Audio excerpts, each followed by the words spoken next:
ಈ ಮನುಷ್ಯನ ಬಗ್ಗೆ ನಾವು ಹಿಂದೆವೂ ಕೂಡ ಕೇಳಿದ್ವಿ. 2011ರ ಪ್ರಕರಣ ಯಾರಿಗೂ ನೆನಪಿಲ್ಲ. 2011ರ ಪ್ರಕರಣದಲ್ಲಿ ಒಂದಿಷ್ಟು ಅಂಶಗಳನ್ನು ನಾವು ಗಮನಿಸೋಣ. ವಿಜಯಲಕ್ಷ್ಮಿ ಅವ್ರಿಗೆ ಹೇಗೆ ಹೊಡೆದಿದ್ರು, ಯಾವ ರೀತಿಯಲ್ಲಿ ಹೊಡೆದಿದ್ರು ಅನ್ನೋ ಆರೋಪ ಸ್ವತಃ ವಿಜಯಲಕ್ಷ್ಮಿ ಮಾಡಿದ್ರು. ಸಿಗರೇಟ್ನಿಂದ ಸುಡಲಾಗಿತ್ತು, ನನಗೆ ಅವಾಚ್ಯ ಶಬ್ದಗಳಿಂದ ಬೈದಿದ್ರು. ಅದೇನು ಡಿ ಬಾಸ್ ಅಭಿಮಾನಿಗಳಿಗೆ ಏನು ಹೊಸ್ತಲ್ಲ, ಅವ್ರಿಗೂ ಕೂಡ ಗೊತ್ತಿರೋದು ಅವಾಚ್ಯ ಶಬ್ದಗಳು ಡಿ ಬಾಸ್ ಬಾಯಲ್ಲಿ ಒಂದು ರೀತಿ ಮುತ್ತುಗಳ ರೀತಿಯಲ್ಲಿ ಹೊರಳಾಡ್ತಾ ಇರ್ತವೆ. ಅವರ ಬಾಯಿ ಬಿಟ್ರೇನೆ ಅವಾಚ್ಯ ಶಬ್ದಗಳ ಒಂದು ದೊಡ್ಡ ಪದಕೋಶನೇ ಹೊರಡುತ್ತೆ ಅನ್ನೋದು ಅವ್ರು ಎಲ್ಲರಿಗೂ ಗೊತ್ತಿರೋ ವಿಚಾರ. ಅವಾಚ್ಯ ಶಬ್ದಗಳ ಬಗ್ಗೆ ನೋ ಸರ್ಪ್ರೈಸ್. ಆದರೆ ಸಿಗರೇಟ್ನಿಂದ ಸುಡುವ ಮನಸ್ಥಿತಿ, ಆ ವಿಕೃತ ಮನಸ್ಥಿತಿಗೆ ಏನು ಹೇಳ್ತೀರಿ? ಒಬ್ಬ ನಟ, ಇಡೀ ಸಮಾಜದಲ್ಲಿ ಮಿಂಗಲ್ ಆಗುವ ನಟ, ಏನು ನಯ ಏನು ವಿನಯ, ದೊಡ್ಡವರಿದ್ರೆ ನಾನು ಮಾತನಾಡಲ್ಲ, ದೊಡ್ಡವ್ರು ಮಾತನಾಡಿದ್ದಾರೆ ನಾನು ಮಾತಾಡಲ್ಲ, ಎಲ್ಲ ವಿನಯಗಳನ್ನು ಹೊಂದಿದ್ದೀನಿ ಅಂತ ತೋರಿಸಿಕೊಂಡಿರುವ ನಟ ಇಲ್ಯಾಕೆ ವಿನಯವನ್ನು ಕಳ್ಕೊಂಡ್ರು? ಇಲ್ಯಾಕೆ ಸೌಜನ್ಯವನ್ನು ಕಳ್ಕೊಂಡ್ರು? ಯಾಕೆ ಸಿನಿಮಾ ಜೀವನವನ್ನು ನಿಜ ಜೀವನದಲ್ಲಿ ಅನುಭವಿಸೋದಕ್ಕೆ ಹೊರಟರು? ಸಿನಿಮಾದಲ್ಲಿ ಹಲವು ಬಾರಿ ಜೈಲಿಗೆ ಹೋಗಿದ್ದಂಥ ದರ್ಶನ್ ನಿಜ ಜೀವನದಲ್ಲೂ 2 ಬಾರಿ ಜೈಲಿಗೆ ಹೋಗೋ ಪರಿಸ್ಥಿತಿಯನ್ನು ಸ್ವತಃ ದರ್ಶನ್ನೇ ತಂದಿಟ್ಕೊಂಡ್ರು ಅನ್ನೋದು ಅತಿಶಯೋಕ್ತಿ ಅಲ್ಲವೇ ಅಲ್ಲ. ಆದರೆ ಈ ಮನಸ್ಥಿತಿಗಳ ಬಗ್ಗೆ ನಾವು ಮಾತನಾಡಲೇಬೇಕು. ಇವರೆಲ್ಲ ಹಲವು ದಿನಗಳಿಂದ ಹಲವು ರೀತಿಯಲ್ಲಿ ಇದೇ ರೀತಿ ಅಮಾಯಕರಿಗೆ ಹಿಂಸೆ ಕೊಡ್ತಿದ್ದಾರೆ. ಪಟ್ಟಣಗೆರೆ ಶೆಡ್ ಒಂದು ರೀತಿ ಇವರ ಅಡ್ಡ, ಇಲ್ಲಿ ಪ್ರತಿ ಬಾರಿ ಹಿಂಗೇ ಹಿಂಸೆ ಕೊಡ್ತಾರೆ ಅನ್ನೋದೇ ಹೋದಾದ್ರೆ ಇವರ ಮನಸ್ಥಿತಿ ಅಂತದ್ರಿ.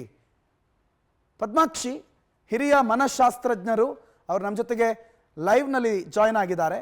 ಅಮ್ಮ ನಮಸ್ಕಾರ, ಕಾರ್ಯಕ್ರಮಕ್ಕೆ ಆತ್ಮೀಯವಾದಂಥ ಸ್ವಾಗತ ನಿಮಗೆ. ನಾನು ಯೋಚನೆ ಮಾಡ್ತಾ ಇದ್ದೆ ಡಾಕ್ಟರ್, ಒಬ್ಬ ಮನುಷ್ಯನ ಮನಸ್ಥಿತಿ ಈಗ ಸಾಧಾರಣವಾಗಿ ಒಂದು ಕೋಳಿ ಕುಯ್ಯೋದನ್ನು ಕೂಡ ಸಾಮಾನ್ಯ ಮನುಷ್ಯನೊಬ್ಬನಿಗೆ ನೋಡೋದಕ್ಕಾಗೋದಿಲ್ಲ ನಿಂತ್ಕೊಂಡು. ಆ ರಕ್ತ, ಒರಳಾಟ, ಆ ಕೋಳಿಯ ಒದ್ದಾಟ, ಅದೆಲ್ಲವನ್ನು ನೋಡೋದಕ್ಕಾಗೋದಿಲ್ಲ. ಅದು ಎಷ್ಟೋ ಜನ ರಕ್ತ ನೋಡಿದರೆ ತಲೆ ಸುತ್ತು ಬೀಳೋರು ಇರ್ತಾರೆ. ಆದರೆ ಈ ದೃಶ್ಯಗಳನ್ನು ನೋಡಿದಾಗ ಅವನ ಮರ್ಮಾಂಗವನ್ನು ಪುಡಿ ಮಾಡಿರುವ, ಆತನ ಬೆನ್ನ ಮೇಲೆ 50ಕ್ಕೂ ಹೆಚ್ಚು ಗಾಯಗಳು ಮತ್ತು ಬಾಸುಂಡೆಗಳು ಬರೋ ಹಾಗೆ ಆತನ ಮೇಲೆ ಹೊಡೆಯುವ ಮನಸ್ಥಿತಿ ಒಂದು ಸಾಮಾನ್ಯ ಮನಸ್ಥಿತಿಗೆ ಸಾಧ್ಯ ಇದೆಯಾ? ಅಥವಾ influence of alcohol or other drugs, psychedelic ಡ್ರಗ್ಸ್ಗಳು ಏನಾದರೂ ಇನ್ಫ್ಲೂಯೆನ್ಸ್ ಕಾಣುತ್ತಾ ಡಾಕ್ಟರ್? ಸರ್, ನೀವು ಹೇಳ್ದಂಗೆ ತುಂಬಾ ಜನ ರಕ್ತ ನೋಡಿದ್ರೆ ತಲೆ ಸುತ್ತ ಬಿದ್ದೋಗ್ತಾರೆ, ಕೆಲವ್ರಿಗೆ ತುಂಬಾ ಭಯ ಆಗುತ್ತೆ. ಅಂತ ಒಂದು ಸಂದರ್ಭದಲ್ಲಿ ಈ ತರ ಇವರೆಲ್ಲ ಗುಂಪು ಕಟ್ಕೊಂಡು ಅವ್ರಿಗೆ ಹೊಡೆದಿರೋದು, ಅವ್ರಿಗೆ ಯಾವುದೇ ತರವಾದಂತ ಭಾವನೆಗಳಿರಲ್ಲ. ಅವ್ರಿಗೆ ನೋವಾಗ್ಬೋದು, ಅವ್ರಿಗೆ ಹಿಂಸೆ ಕೊಡ್ಬಾರ್ದು ಅನ್ನೋ ಬೇಜಾರುಗಳು ಇರಲ್ಲ. ಒಂದೊಂದ್ಸತಿ ಇರುತ್ತೆ, ಆದ್ರೆ ಸಿಟ್ಟು ಯಾವಾಗ ತುಂಬಾ ಸಿಟ್ಟು ಬಂದ್ಬಿಡುತ್ತೆ, ಅವಾಗ ಈ ಯೋಚನೆಗಳೆಲ್ಲ ಬರೋದೇ ಇಲ್ಲ ಮನುಷ್ಯನ್ಗೆ. ಅವ್ನು ಯಾರು ಇನ್ನೊಬ್ರ ಬಗ್ಗೆ ಯೋಚನೆ ಮಾಡೋದಾಗ್ಲಿ, ಅವ್ರು ಹೊಡೆದ್ಬಿಟ್ರೆ ನೋವಾಗುತ್ತಾ ಅನ್ನೋ ಯೋಚನೆ ಬರೋದಿಲ್ಲ ಇರಲ್ಲ. ಅವು ಇವ್ನಿಗೆ ಹೊಡಿಲೇಬೇಕು, ಇವ್ನು ಬುದ್ಧಿ ಕಲಿಸ್ಲೇಬೇಕು, ಅವಾಗ್ಲೇ ಇವ್ನು ಸರಿ ಹೋಗೋದು ಅನ್ನೋ ಒಂದೇ ಒಂದು ಆಲೋಚನೆ ಅವ್ರಿಗೆ ಸತತವಾಗಿ ಬರ್ತಾ ಇರುತ್ತೆ. ಹಾಗಿದ್ದಾಗ ಮತ್ತೆ ಅದ್ರ ಜೊತೆಗೆ ಕೆಲವೊಂದು ಚಟಗಳಿರ್ತವೆ, ಆಲ್ಕೋಹಾಲು, ಬೇರೆ ಎಲ್ಲ ವಸ್ತುಗಳನ್ನು ಕನ್ಸ್ಯೂಮ್ ಮಾಡಿರ್ತಾರೆ. ಅದರ ಒಂದು ಎಫೆಕ್ಟ್ ಅಲ್ಲೂ ಸಹ ಸರಿ ತಪ್ಪುಗಳು ಮನುಷ್ಯನ್ಗೆ ಗೊತ್ತಾಗಕ್ಕೆ ಸಾಧ್ಯನೇ ಇಲ್ಲ. ಆವಾಗ ಈ ತರದೆಲ್ಲ ತಪ್ಪು ವಿಚಾರಗಳನ್ನ ಮಾಡ್ತಾರೆ. ಒಂದು ಹೊಡೆದಿದ್ದೀನಿ, ಇನ್ನೊಂದು ಹೊಡೆದ್ಬಿಡು, ಸತ್ತೋಗಿದನ ಇಲ್ವಾ, ಒಂದ್ ಸಾಯೋವರೆಗೂ ಹೊಡಿಬೇಕು, ಎಲ್ಲರೂ ಸಾಯ್ಲೇಬೇಕು, ಹೊಡಿಸ್ಲೇಬೇಕು ಅಂತ ಇರಲ್ಲ. ಆದ್ರೆ ಹೆಂಗೆ ಹೊಡೆದಿರ್ತಾರೆ ಅಂದ್ರೆ ತೀವ್ರತೆಯಿಂದ ತುಂಬಾ ಜನಕ್ಕೆ ಸಮಸ್ಯೆ ಆಗ್ತವೆ. ಈ ತರ ಒಂದು ಸಾವಿಗೀಡಾಗುವ ಸಂದರ್ಭಗಳು ಇರ್ತವೆ. ಡಾಕ್ಟರ್, ನಾನು ದರ್ಶನ್ ಅವ್ರ ಬಗ್ಗೆ ಮಾತಾಡೋಣ. ಡಾಕ್ಟರ್ ದರ್ಶನ್ ಅವರ ಮೋಡಸ್ ಆಪರೆಂಡಿ ಅಂತಾನೆ ಕರಿತೀನಿ. ಅವರ ಈ ಹಿಂದಿನ ಪ್ರಕರಣ ಮತ್ತು ಈ ಬಾರಿಯ ಪ್ರಕರಣ, 2 ಪ್ರಕರಣದಲ್ಲಿ ಕಾಮನ್ ಆಗಿ ಗಮನಿಸುವಂಥ ಹಲವು ಅಂಶಗಳಿದೆ. ಒಂದು, ಅವರು ಅವಾಚ್ಯ ಶಬ್ದಗಳಿಂದ ನಿಂದಿಸೋದು, that is not at all a surprise. ಆದರೆ ಸಿಗರೇಟ್ನಿಂದ ಸುಡುವ ಒಂದು ಚಟ, ಅಥವಾ ಆ ಬೆಂಕಿಯನ್ನು ಕೈಗಿಟ್ಟು ಅವರನ್ನು ಹಿಂಸೆ ಮಾಡುವಂಥ ಚಟ, ಆ ಹಿಂಸೆಯಿಂದ ತಾನು ಸ್ವತಃ ಸುಖ ಅನುಭವಿಸೋದು, ಅಥವಾ ಒಂದು ರೀತಿ ನೆಮ್ಮದಿಯನ್ನು ಕಾಣಿಸ್ಕೊಳ್ಳುವಂಥ ಚಟ, ಇದೇನು ಅಂತ ಒಬ್ಬ ಮನುಷ್ಯನಿಗೆ ಸಾಮಾನ್ಯವಾಗಿ ಇರುತ್ತಾ ಇಂಥವಲ್ಲ? ನಾನು ಅವಾಗ್ಲೇ ಹೇಳ್ತಾ ಇದ್ದೆ, ಏನಂದ್ರೆ ಇನ್ನೊಬ್ಬರ ಮನಸ್ಥಿತಿಗಳು ಬಗ್ಗೆ ಇವ್ರಿಗೆ ಯೋಚನೆ ಇರಲ್ಲ. ಯಾವುದೇ ವ್ಯಕ್ತಿ, ಯಾವುದೇ ಮನುಷ್ಯನಿಗೆ ತುಂಬಾ ಸಿಟ್ಟಿನ ಕೈಲಿ ಬುದ್ಧಿ ಕೊಡ್ಬೇಡ ಅಂತ ಯಾವಾಗ ಹೇಳ್ತಾರೆ, ಆ ತರದ ಸಿಟ್ಟು ಮತ್ತೆ ನಾನು ಅವ್ರು ಮಾಡಿರೋ ತಪ್ಪು, ನಾನು ಅವ್ರಿಗೆ ಬುದ್ಧಿ ಕಲಿಸ್ಲೇಬೇಕು ಅನ್ನೋ ತರದೆಲ್ಲ ಆಲೋಚನೆಗಳು ಬಂದಾಗ ಯಾವುದೇ ತರವಾದ ಬೇರೆ ಸರಿಯಾಗಿ ಯೋಚನೆ ಮಾಡಕ್ಕೆ ಸಾಧ್ಯನೇ ಆಗಲ್ಲ ಅಂತ ಒಂದು ಸಂದರ್ಭಗಳಲ್ಲಿ. ಅದಾದ ನಂತರ ಅವೆಲ್ಲ ಅವರ ಒಂದು ಸಿಟ್ಟು ಎಲ್ಲ ಕಡಿಮೆ ಆದಾಗ ಅವ್ರಿಗೆ ಅನ್ಸೋದು, ಓ ಈ ತರ ಮಾಡಬಾರ್ದಿತ್ತು ಅಂತಾನು ಅನ್ಸುತ್ತೆ. ಆ ತರದ ಒಂದು ಫೀಲು ಬರುತ್ತೆ. ನಾನೆಲ್ಲ ನಿಮ್ಮ ಮಾತನ್ನ ಅಕ್ಸೆಪ್ಟ್ ಮಾಡ್ತೀನಿ ಡಾಕ್ಟರ್. ನೀವು ಹೇಳ್ತೀರಿ ಸಿಟ್ಟು ಅಂತ. ಎಸ್, ಪವಿತ್ರ ಗೌಡಂಗ್ ಮೆಸೇಜ್ ಮಾಡಿದ್ದಕ್ಕೆ ದರ್ಶನ್ಗೆ ಸಹಜವಾದಂತ ಸಿಟ್ಟು ಬಂತು. ಆದ್ರೆ ಉಳಿದ 15 ಜನ ಇದಾರಲ್ಲ, ಒಟ್ಟು 17 ಜನ, ಈ ಉಳಿದ 15 ಜನರಿಗೆ ನೋವೇರ್ ಇವರು ಪವಿತ್ರ ಗೌಡ ಆಗ್ಲಿ ಅಥವಾ ದರ್ಶನ್ ಆಗ್ಲಿ ಡೈರೆಕ್ಟ್ಲಿ ಸಂಬಂಧ ಅಂತೇನಿಲ್ಲ. ಒಂದು ಅಭಿಮಾನ ಅನ್ನುವ ಒಂದೇ ಒಂದು ಅಂಶ ನಮ್ಮ ಅಣ್ಣ ಅನ್ನುವ ಒಂದೇ ಒಂದು ಅಂಶ, ಅವ್ರ ಹತ್ರ ದುಡ್ಡಿದೆ ನಮ್ಮನ್ನ ಸೇವ್ ಮಾಡ್ತಾರೆ ಅನ್ನುವಂಥ ಒಂದೇ ಒಂದು ಅಂಶ, ಈ ರೀತಿ ಮನುಷ್ಯ ಅನ್ನೋದನ್ನೇ ಮರೆತು ಅಮಾನವೀಯಾಗಿ ಹೊಡೆಯೋದಕ್ಕೆ ಮನಸ್ಸಾಗತ್ತಾ? ಈಗ ದರ್ಶನಕ್ಕೆ ಕೋಪ ಇದೆ ಒಪ್ಕೊಳ್ಳೋಣ, ಉಳಿದವ್ರಿಗೆ ಅವ್ರಿಗೂ ಅದೇ ತರವಾದಂತ ಸಿಟ್ಟು ಸಿಟ್ಟು ಇದ್ದೇ ಇರುತ್ತೆ. ಈಗ ತುಂಬಾ ಸಡನ್ ಆಗಿ ಸಿಟ್ಟು ಕ್ರೌರ್ಯ ಬರ್ದೇ ಇರೋಂತ ವ್ಯಕ್ತಿಗಳು ಈ ತರ ಮಾಡಕ್ ಸಾಧ್ಯನೇ ಇಲ್ಲ. ಸೊ ನಮ್ಮ ಅಣ್ಣ ಅಥವಾ ಅವ್ರು ಕನ್ಸಿಡರ್ ಮಾಡ್ಕೊಂತಾರೆ, ನಮ್ಮ ಅಕ್ಕ ಅವ್ರಿಗೆ ತೊಂದರೆ ಮಾಡ್ಬಿಟ್ಟಿದ್ದಾರೆ, ನೀವು ಈ ತರ ಮಾಡ್ಬೇಕು ಅನ್ನೋ ಅವ್ರು ಬರೀ ಅದೊಂದೇ ಆಲೋಚನೆ, ಅದೊಂದೇ ನೋಡ್ತಿರ್ತಾರೆ. ಇದಾದ್ಮೇಲೆ ನಮ್ಗೆ ಏನಾಗ್ಬೋದು ಅವೆಲ್ಲ ಅವ್ರಿಗೆ ಏನು ಮ್ಯಾಟರ್ ಆಗಕ್ ಸಾಧ್ಯನೇ ಇಲ್ಲ. ಸರಿಯಾದ ತರ್ಕಬದ್ಧವಾದಂತ ಆಲೋಚನೆ ಮಾಡಕ್ಕೆ ಸಾಧ್ಯ ಇಲ್ಲ. ಒಂದೊಂದ್ಸತಿ ಅವ್ರಿಗೆ ಯಾವಾಗ ಭಾವನೆಯಲ್ಲಿ ಏರುಪೇರು ಆಗುತ್ತೆ ಆ ತರದ ಯೋಚನೆಗಳು ಮಾಡಕ್ ಸಾಧ್ಯ ಇಲ್ಲ. ಮೆಂಟಲ್ ತರ ಬ್ಲಾಕ್ ಆಗ್ಬಿಡುತ್ತೆ. ಇದು ಸರಿನಾ, ಇದು ತಪ್ಪಾ ಅನ್ನೋ ಯೋಚನೆ ಮಾಡಕ್ ಸಾಧ್ಯ ಇಲ್ಲ. ಯಾವುದೇ ತರ ವ್ಯಕ್ತಿಗೆ ತಮ್ಮ ಒಂದು ಭಾವನೆಗಳಲ್ಲಿ ಬಹಳಷ್ಟು ಏರುಪೇರು ಆಗ್ತಾ ಇರುತ್ತೆ. ಅದಕ್ಕೆ ನಾನಾ ಕಾರಣಗಳಿದೆ.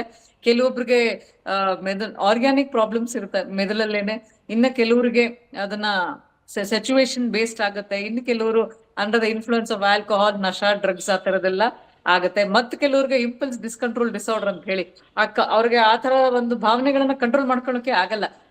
ಫುಲ್ಲು ಅದು ವೈಲೆಂಟ್ ಆಗೇನೆ ಅವ್ರು ಎಕ್ಸ್ಪ್ಲೋರ್ಡ್ ಆಗೋದು, ಆಮೇಲೆನೆ ಅವ್ರಿಗೆ ಸಮಾಧಾನ ಆಗುವಂತ ಸಾಧ್ಯತೆ ಇದ್ದೇ ಇರ್ತವೆ. ಈ ತರ ಈಗ ನಮ್ಮಣ್ಣ ಹೇಳಿದ್ರು ಮಾಡ್ಬಿಡ್ಲೇಬೇಕು ಅಂತ ಅವ್ರ ಹತ್ರ ಏನ್ ಅಭಿಮಾನ ಇರುತ್ತೆ, ಅದೊಂದೇನಲ್ಲ, ಅದೇ ಸಖತ್ ದೊಡ್ಡದು ಅಭಿಮಾನ. ನಾನ್ ಮಾಡ್ಲೇಬೇಕು ಅಭಿಮಾನದಿಂದ ಪಾಸಿಟಿವ್ ಮಾಡೋರ ಸಂಖ್ಯೆನು ಹೆಂಗಿರುತ್ತೆ, ಅದರಿಂದ ನೆಗೆಟಿವ್ ಮಾಡೋರ ಸಂಖ್ಯೆನೂ ಅಷ್ಟೇ ಇದೆ.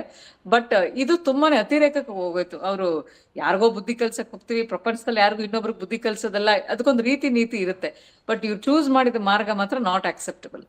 ಡಾಕ್ಟರ್, ಇಫ್ ಇನ್ ಕೇಸ್ ಈಗ ನಾವು ಲೀಗಲಿ ಅದೇನಾಗುತ್ತೋ ಅದು ಕೋರ್ಟ್ನ ವಿವೇಚನೆಗೆ ಬಿಟ್ಟಿರೋದು, ಆದರೆ ಇಫ್ ಇನ್ ಕೇಸ್ ಅವ್ರನ್ನ ಹೊರಗಡೆ ಬಂದರು ಅಂತಂದಾಗ ಇಂಥ ವ್ಯಕ್ತಿ ಅಥವಾ ಇಂಥ ಕೋಪದ ಕೈಯಲ್ಲಿ ಬುದ್ಧಿಯನ್ನು ಕೊಡುವಂಥ ವ್ಯಕ್ತಿ, ಮನುಷ್ಯರನ್ನ ಈ ರೀತಿ ಮಾನವೀಯತೆ ಅನ್ನೋದೇ ಇಲ್ಲದೆ ಹೊಡೆದಾಕುವಂಥ ವ್ಯಕ್ತಿ ಸಮಾಜದ ನಡುವೆ ನೇರವಾಗಿ ನಮ್ಮೆಲ್ಲರ ರೀತಿ ಬದುಕೋದಕ್ಕೆ ಸಾಧ್ಯ ಇದೆ? ಅಥವಾ ಅವ್ರಿಗೆ ಮೆಡಿಕಲ್ಲೋ, ಟ್ರೀಟ್ಮೆಂಟೋ, ಮೆಂಟಲ್ ಟ್ರೀಟ್ಮೆಂಟೋ, ಮಗದೊಂದು ಕೊಡೋ ಅಗತ್ಯ ಇಲ್ವಾ? ಯಾಕಂದರೆ ಸಮಾಜಕ್ಕೆ ಭಯ ಅಲ್ವಾ ಇಂಥವ್ರು ನಮ್ಮ ಜೊತೆ ಓಡಾಡ್ತಿದ್ದಾಗ? ಕೆಲವೊಬ್ರಿಗೆಲ್ಲ ನಮ್ಗೆ ಪಶ್ಚಾತ್ತಾಪ ಆಗಿದೆ ಅಂತ ನಾವೇನು ನಿಮ್ಮ ಮಾಧ್ಯಮದ ಮೂಲಕನೇ ಅವ್ರು ಹೇಳಿದ್ದಾರೆ ಅಂತಾನು ಕೆಲವೊಬ್ರೆಲ್ಲ ಹೇಳದ ನೋಡ್ತಾ ಇದೀವಿ. ಅಂತವ್ರಿಗೆ ಟ್ರೀಟ್ಮೆಂಟ್ ಇದೆ. ಟ್ರೀಟ್ಮೆಂಟ್ ತಗೊಂಡ ಮೇಲೆ ಸರಿ ಹೋಗ್ತಾರೆ. ತುಂಬಾ ಕೌನ್ಸಿಲಿಂಗ್ಸ್ ಬೇಕಾಗುತ್ತೆ, ಮೆಡಿಸಿನ್ ಬೇಕಾಗುತ್ತೆ, ತುಂಬಾ ದಿನದ ರಿಹ್ಯಾಬಿಲಿಟೇಷನ್ ಬೇಕಾಗುತ್ತೆ. ಇದು ನಿಧಾನವಾಗಿ ಸರಿ ಹೋಗ್ತಾರೆ, ಇಲ್ಲ ಅಂತ ಹೇಳಕ್ಕಾಗಲ್ಲ. ಬಟ್ ಅವ್ರು ಟ್ರೀಟ್ಮೆಂಟ್ ತಗೊಳಕ್ಕೆ ರೆಡಿ ಇರ್ಬೇಕು. ಅದನ್ನ ಟ್ರೀಟ್ಮೆಂಟ್ ತಗೊಳಕ್ ರೆಡಿ ಇದ್ದೀವಿ ಸರ್, ನಮ್ಗೆ ಕೊಡ್ಸಿ ಅಂತ ಹೇಳಿ ಬಂದಾಗ ತುಂಬಾ ಒಳ್ಳೊಳ್ಳೆ ವೈದ್ಯರು, ಎಕ್ಸ್ಪೀರಿಯನ್ಸ್ ವೈದ್ಯರಲ್ಲಿ ಹೋಗಿ ತೋರಿಸಿದಾಗ ಅವ್ರು ಮೆಡಿಸಿನ್ಸ್ ಹಾಕ್ತಾರೆ. ಆ ಮೆಡಿಸಿನ್ಸ್ ಎಲ್ಲ ತಗೊಂಡು ಇವರ ಏನು ಭಾವನೆಗಳ ಏರುಪೇರು ಏನಿದೆ, ಅದು ಬೇರೆ ಬೇರೆ ಕಾರಣಗಳು, ಎಮೋಷನಲ್ ಡಿಸ್ಟರ್ಬೆನ್ಸಸ್ ಇಂದ ಏನಾಗುತ್ತೆ ಅದು ಕಂಟ್ರೋಲ್ಗೆ ಬಂದೇ ಬರುತ್ತೆ. ಅದೇನ್ ಒಂದೇ ದಿನ 2 ದಿನದಲ್ಲಿ ಬರಕ್ ಸಾಧ್ಯ ಇಲ್ಲ. ತಿಂಗ್ಳುಗಟ್ಲೆ ಮಿನಿಮಮ್ 6 to 8 months ಟ್ರೀಟ್ಮೆಂಟ್ ಬೇಕೇ ಬೇಕಾಗುತ್ತೆ. ಆಮೇಲೆ ನಿಧಾನವಾಗಿ ಸರಿ ಹೋಗ್ತಾರೆ. ಡಾಕ್ಟರ್, ಮತ್ತೊಂದು ಕ್ವಶನ್, ನಾನು ಲಾಸ್ಟ್ ಕ್ವಶನ್ ಅಂತ ಕನ್ಸಿಡರ್ ಮಾಡಿ, ಈ ಮಾನಸಿಕತೆ ಏನಿದೆ ಆತನನ್ನು ಹೊಡಿಲೇಬೇಕು ಅನ್ನೋದು, will it be there 24 hours? ಒಬ್ಬ ಮನುಷ್ಯನ ಸ್ವಭಾವದ 24 ಗಂಟೆಗಳು ಹಿಂಗೆ ಇರುತ್ತಾ? ಅಥವಾ ಅದೊಂದು ಅದೊಂದು ಸ್ವಲ್ಪ ಪುಷ್ ಆಗೋದಕ್ಕೆ, ಅದು ಹೊರಗಡೆ ಬರೋದಕ್ಕೆ ಇಂಥದ್ದೇ ಸ್ಪೆಸಿಫಿಕ್ ರೀಸನ್ಗಳು ಅಥವಾ ಘಟನೆಗಳು ಅದಾದ್ರಾಗ ಮಾತ್ರ ಈ ಥರ ಹೊರಗಡೆ ಬರುತ್ತಾ? ಹೆಂಗೆ ಇವೆಲ್ಲ? ಅವ್ರಿಗೇನ್ 24 hours ಇದೇ ತರ ಇರ್ತಾರೆ ಅಂತಾನು ಹೇಳಕ್ಕಾಗಲ್ಲ. ಇದ್ರು ಇರ್ತಾರೆ. ಆದ್ರೆ ಕೆಲವೊಂದು ಟ್ರಿಗರಿಂಗ್ ಫ್ಯಾಕ್ಟರ್ಸ್, ಆ ಟ್ರಿಗರಿಂಗ್ ಫ್ಯಾಕ್ಟರ್ಸ್ ಆಗಿದ ತಕ್ಷಣನೇ ತುಂಬಾ ಜಾಸ್ತಿಯಾಗಿ, ಈಗ ಚಿಕ್ಕ ವಿಚಾರಕ್ಕೂ ತುಂಬಾ ಜಾಸ್ತಿಯಾಗಿ ರಿಯಾಕ್ಟ್ ಮಾಡಿರ್ತಾರೆ. ಈಗ ಎಕ್ಸಾಂಪಲ್, ಕೆಲವೊಬ್ರೆಲ್ಲ ಎಷ್ಟೇ ದೊಡ್ಡ ವಿಚಾರ ಆದ್ರೂ ರಿಯಾಕ್ಟ್ ಮಾಡಕ್ ಹೋಗಲ್ಲ. ಮತ್ತೆ ಕೆಲವರು ತುಂಬಾ ಚಿಕ್ಕ ವಿಚಾರಕ್ಕೂ ತುಂಬಾ ಅತೀವವಾದಂತ ರೀತಿಯಲ್ಲೂ ಸಹ ರಿಯಾಕ್ಟ್ ಮಾಡುವಂತ ಸಾಧ್ಯತೆಗಳಿದೆ. ಅದು ನಾವಿಲ್ಲಿ ನೋಡ್ತಾ ಇದೀವಿ. ಡಾಕ್ಟರ್, ನೀವೀಗ ಈ ಕೇಸ್ನ ಫುಲ್ಲು ನೋಡಿದ್ದೀರಿ. ಆಲ್ಮೋಸ್ಟ್ ನಿಮ್ಗೆ 17 ಜನ ಆರೋಪಿಗಳ ಹೆಸರು ಕೂಡ ಕರ್ನಾಟಕದವ್ರು ಬಹುತೇಕರಿಗೆ ಬಾಯ್ಹಾಟ್ ಆಗಿಬಿಟ್ಟಿದೆ. ಅವ್ರು ಯಾರು ಅನ್ನೋದು ಕೂಡ ಫೋಟೋ ನೋಡಿದ್ರೆ ಗೊತ್ತಾಗೋ ಮಟ್ಟಿಗಾಗಿದೆ. ಈ ಗ್ಯಾಂಗ್ಗೆ ಏನು ಹೇಳ್ತೀರಿ? ಇದಕ್ಕೇನು ಟ್ರೀಟ್ಮೆಂಟ್ ಬೇಕಾ? ಈ ಗ್ಯಾಂಗ್ನ ಮಾನಸಿಕತೆ ಹೆಂಗಿದೆ? ಈ ಗ್ಯಾಂಗ್ಗೆ ಮುಂದೇನಾದರೂ ಇವರು ಸರಿಯಾಗಬೇಕು ಅಂತಿದ್ರೆ ಆಗ ಸಾಧ್ಯತೆಗಳಿದೆಯಾ? ಆಗಬೇಕಾದ್ರೆ ಇವ್ರು ಏನು ಮಾಡಬೇಕು? ಈ ಗ್ಯಾಂಗು ಅಂತಾನೆ ಅವ್ರನ್ನೊಂದು ಎಕ್ಸಾಂಪಲ್ ಆಗಿ ಇಟ್ಕೊಂಡು, ಇವ್ರು ಅಂತಾನೆ ಎಲ್ಲ, ಎಲ್ಲರಿಗೂ ನಾವೊಂದು ಹೇಳೋದು ಏನು ಅಂದರೆ, ನಿಮ್ಮ ಸಿಟ್ಟನ್ನು ಕಂಟ್ರೋಲ್ ಮಾಡ್ಕೊಳ್ಳಿ. ನಾವ್ ಇನ್ನೊಬ್ರಿಗೆ ಏನೋ ಕಲ್ಸಕ್ ಹೋಗ್ತೀವಿ, ಇನ್ನೊಬ್ರಿಗೆ ಬುದ್ಧಿ ಕಲ್ಸಕ್ ಹೋಗ್ತೀವಿ ಅಂತ ಮಾಡೋದ್ರ ಬದಲು ನಾವು ಸರಿಯಾಗಿರೋದು ವೆರಿ ಇಂಪಾರ್ಟೆಂಟ್. ನಮ್ಮ ಭವಿಷ್ಯ ಬಗ್ಗೆ ಯೋಚನೆ ಮಾಡೋದು ತುಂಬಾ ಇಂಪಾರ್ಟೆಂಟ್. ನಿಮ್ಗೆ ಚೇಂಜ್ ಆಗ್ಬೇಕು ಅಂತ ಅನ್ಸಿದ್ರೆ ನೀವು ಡೆಫಿನೆಟ್ಲಿ ಹೋಗಿ ಡಾಕ್ಟರ್ ಅಲ್ಲಿ ತೋರಿಸ್ಕೊಳ್ಳಿ. ತುಂಬಾ ಎಮೋಷನಲ್ ಡಿಸ್ಟರ್ಬೆನ್ಸಸ್ ಆಗುವಂತ ಸಾಧ್ಯತೆಗಳು ಕಡಿಮೆ ಇದ್ದೇ ಇರ್ತವೆ. ಆಮೇಲೆ ಏನು ನಾವು ದಿನನಿತ್ಯ ನೋಡ್ತಾ ಇದೀವಿ. ಕೆಲವರೆಲ್ಲ ಅಯ್ಯೋ ಈ ತರ ಆಗೋದ್ರೆ ಹೆಂಗಪ್ಪ ಅಂತ ಕೆಲವ್ರು ನೋಡೋರ್ಗು ಸಖತ್ ಭಯ ಆಗುವಂತ ಸಾಧ್ಯತೆ ಇರ್ತವೆ. ನಿಮ್ಮ ಭಯಗಾಬ್ರಿಗಳು, ಬೇಜಾರುಗಳು ನಿಮ್ಮ ಕಂಟ್ರೋಲ್ಗೆ ಬರ್ತಾ ಇಲ್ಲ ಅಂತ ಹೇಳಿದ್ರೆ ದಯಮಾಡಿ ಡಾಕ್ಟರ್ಲಿ ಹೋಗಿ ತೋರಿಸ್ಕೊಳ್ಳಿ ಅಂತಾನೆ ನಾವು ಎಲ್ರಿಗೂ ಹೇಳೋದು. Thank you so much doctor, ನಮ್ಮ ಜೊತೆಗೆ ಚರ್ಚೆಯಲ್ಲಿ ಭಾಗವಹಿಸೋದಕ್ಕೆ thank you so much. But ಇವ್ರನ್ನೆಲ್ಲ ಮನುಷ್ಯರು ಅಂತ ಹೇಳೋದಕ್ಕಂತೂ ಸಾಧ್ಯ ಇಲ್ಲ. ಈ ಗ್ಯಾಂಗ್ ಇದೆಯಲ್ಲ, ಇಲ್ಲಿ ಗಮನಿಸ್ತಾ ಇದ್ರಲ್ಲ ಫೋಟೋದಲ್ಲಿ, ಈ ಇಷ್ಟೂ ಗ್ಯಾಂಗ್ನ ಈ ಎಲ್ಲ ಸದಸ್ಯರು ಇನ್ಕ್ಲೂಡಿಂಗ್ ಆ ಕಡೆ ಇರುವ ಒಬ್ಬರು ಲೇಡಿ, ಹೆಣ್ಣು ಅಂತ ಕರೆಸ್ಕೊಳ್ಳುವ ಹೆಮ್ಮಾರಿ ಇದಾರಲ್ಲ, ಇವರಿಷ್ಟೂ ಜನರ ಮನಸ್ಸು ಅಥವಾ ಮಾನಸಿಕ ಸಮಸ್ಯೆಗಳಂತೂ ಭಾಳ ಇದೆ.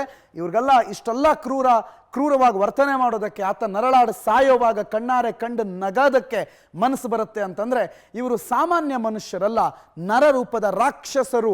ಇವರು ಕೊಟ್ಟಿರುವ ಹಿಂಸೆಯನ್ನು ಇವರು ಅನುಭವಿಸಿದಾಗಲೇ ಅದರ ಇಂಟೆನ್ಸಿಟಿ ಏನು ಅನ್ನೋದು ಗೊತ್ತಾಗುತ್ತೆ. ನೋಡೋಣ ಕಾನೂನು ಏನು ಮಾಡುತ್ತೆ ಅಂತ. ಇಷ್ಟೆಲ್ಲ ಸಾಕ್ಷ್ಯಗಳಿದೆ.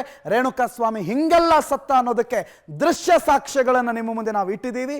ಕಾನೂನು ಏನು ಮಾಡುತ್ತೆ ಅನ್ನುವ ಪ್ರಶ್ನೆ ಜೊತೆಗೆ, ಕಾನೂನಿಂದ ಏನಾದರೂ ಒಳ್ಳೆಯದಾಗುತ್ತೆ ಅನ್ನುವ ಆಶಾಭಾವದ ಜೊತೆಗೆ